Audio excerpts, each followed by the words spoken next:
Hello there, and back to your questions that you sent in. A really good question here, one that a number of you had sent in a similar theme, and that was this seeming tension around the new world of work. The idea that I saw in one study, I think it was a Microsoft study, 67% of people wanted to continue forward with an agile working kind of arrangement, but 64% of people in this study wanted to get more face time, wanted to see people, real people together, not virtually. And the questions have come around this tension that people have noticed between the idea that people want to get back to meeting their colleagues and having face time with them in the real world, versus the idea that people are enjoying, for the most part, and it's an overwhelming most part, the agility that's come to the workplace, the idea that you can work remotely more often. And to me, it's not a tension. I don't think offices are going to disappear.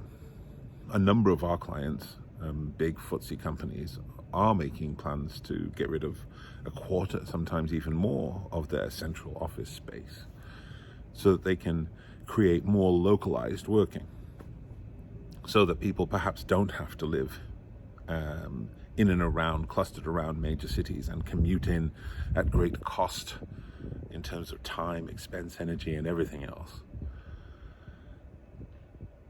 So we know that there's going to be a change. We know that there's going to be a more distributed way of trying to get together with colleagues.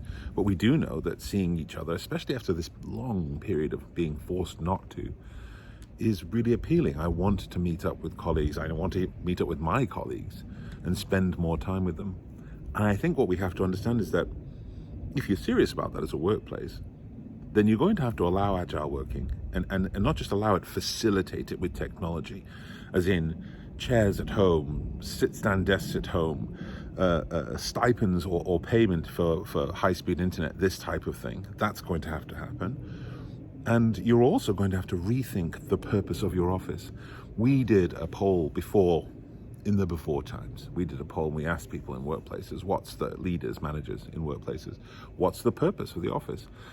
And the fundamental answer that came back was to observe people working, to make sure people were working. I can walk by a desk, I can walk through an open plan office and see who is industrious or not, which is a ridiculous purpose for very expensive real estate. However, a brilliant purpose for very expensive real estate, or less expensive regionally distributed real estate, is to really facilitate people coming together just for collegiality. Workplaces don't yet realize, I think, that they're going to have to pay for workers to socialize. Yeah. You're not going to be able to expect them to leave their house, go to a central location at 5 o'clock at night to hang out.